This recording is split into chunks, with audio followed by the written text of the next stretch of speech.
Hi, my name is Esther, and I'm here today to talk about just learning how to forgive someone in authority who may have misused their authority and left you feeling like you didn't have a voice anymore, or made you feel like you couldn't speak up, made you feel like people might not believe you from what happened and kind of hushed you for a while. And I want to talk about just being bold enough to step up and speak because whatever happened to you, somebody needs to hear your story so that they can be bold enough to speak up in their situation.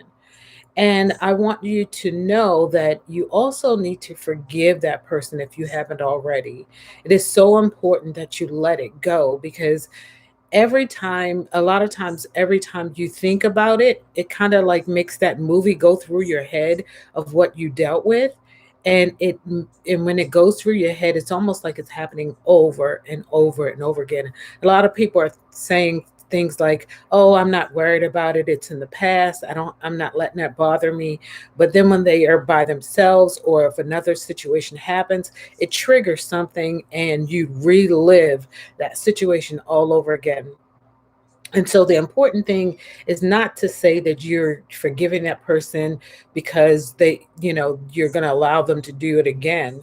No, you're forgiving them because you need to move on. You need that freedom in your heart. You need to be able to impact someone else. And as long as you're holding that, you're not being you're not fully being who you are. You're not really walking in all of who you are because part of you is linked to that situation that you haven't been forgiving in.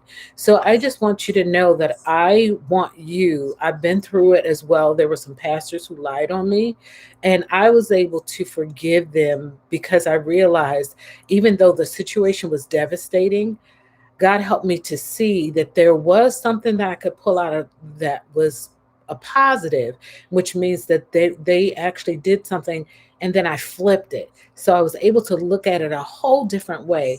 And I want to help others learn to do that as well because every situation, even if it's really devastating, I believe that there's always something positive that you can pull out of it.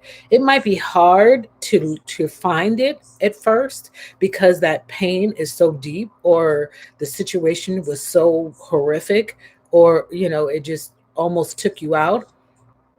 But believe me, there's something that you can find. If it's no more, then you'll never be like that person again. And I mean, you'll never be like that person that did that to you. So, and you make sure that you're a better person. So, and you know that you would never treat people that way because you saw a bad example. So we have to find some kind of positive in it.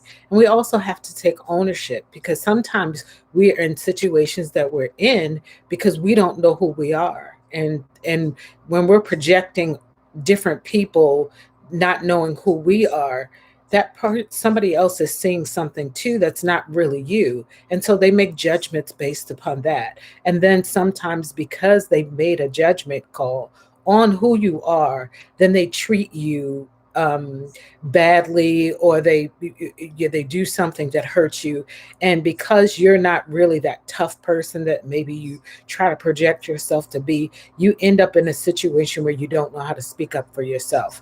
Whereas the person who really, really knows how to love and protect themselves, some of the things that happen to us would never happen. So I want to help you to find that positive thing, learn to forgive and move on.